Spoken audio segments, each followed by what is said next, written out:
여러분, 안녕하십니까? 여디디아와 함께하는 하늘은하수 라디오에 오신 모든 분들을 진심으로 환영합니다. 오늘은 엘리와 그 아들들이라는 제목으로 이야기를 나누어 보겠습니다. 여디디아님, 오늘 저희가 다룰 인물, 엘리. 이스라엘 역사에서 굉장히 중요한 위치에 있었다고요. 구체적으로 어떤 역할이었는지 좀 설명해 주시겠어요? 네, 엘리는요, 당시 이스라엘의 대제사장이었습니다. 그리고 동시에 마지막 사사이기도 했어요. 아, 대제사장이면서 사사. 두 가지 역할을 다 한 거네요. 네, 그렇죠.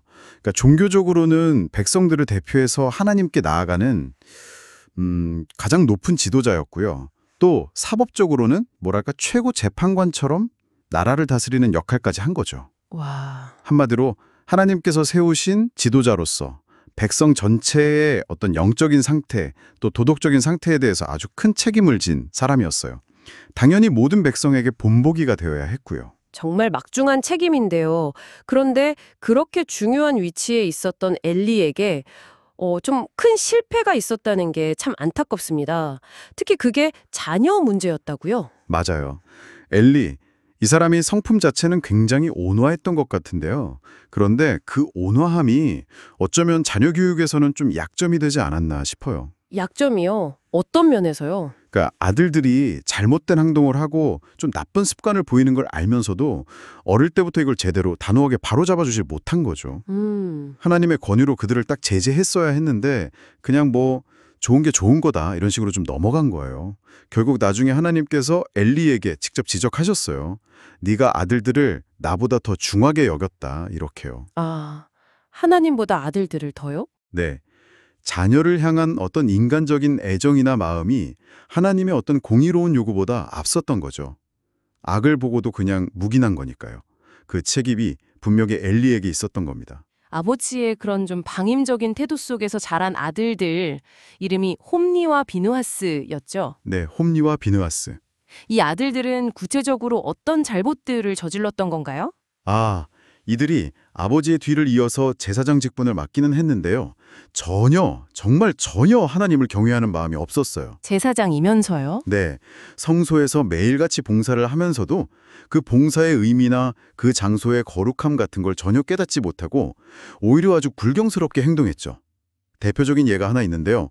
백성들이 하나님께 감사해서 화목 제물을 가져오잖아요. 네네, 화목제물. 그 제물의 가장 좋은 부분, 그러니까 기름은 먼저 불에 태워서 하나님께 향기롭게 드려야 하거든요. 근데 그 순서를 그냥 무시하고.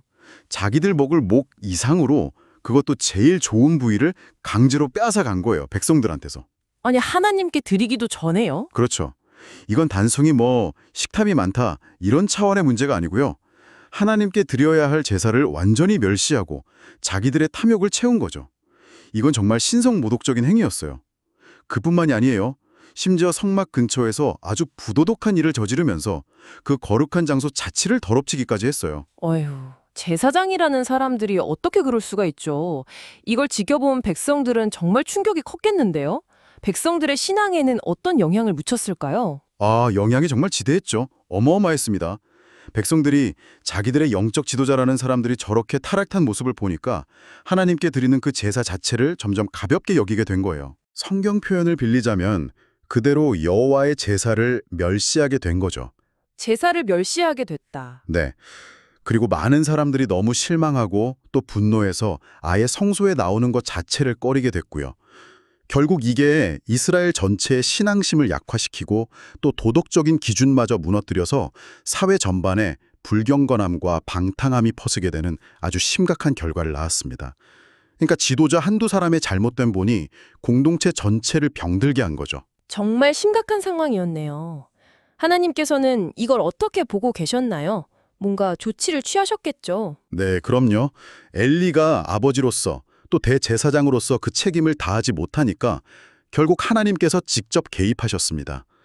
하나님의 사람을 엘리에게 보내셨어요. 아, 선지자를 보내셨군요. 네, 보내셔서 엘리가 아들들의 죄를 그냥 내버려 두고 결과적으로 그들을 하나님보다 더 중요하게 여긴 것에 대해서 아주 엄중하게 책망하셨습니다.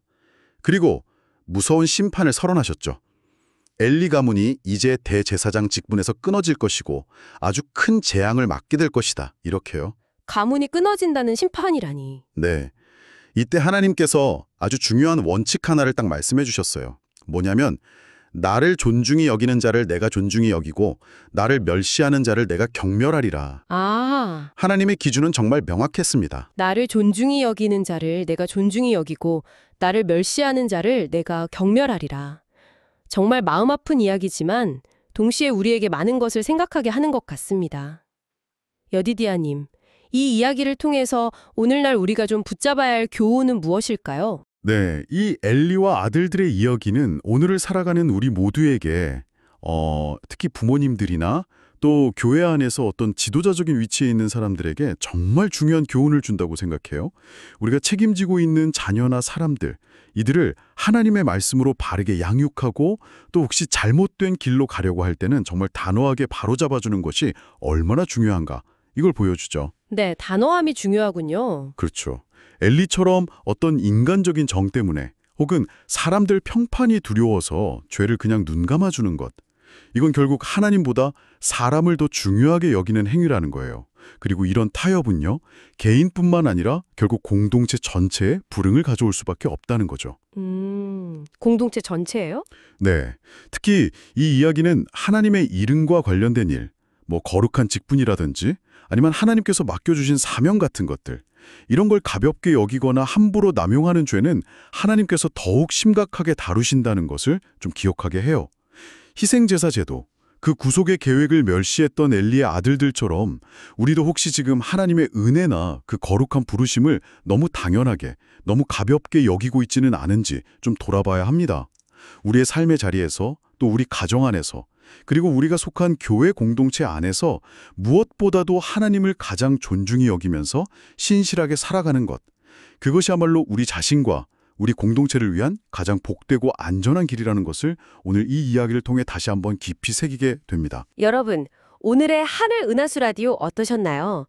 매일매일 저녁 9시에 더 다양하고 흥미로운 주제로 여러분들을 찾아오도록 하겠습니다. 구독과 좋아요, 알림 설정은 저에게 큰 힘이 됩니다. 내일 다시 만나요. 안녕!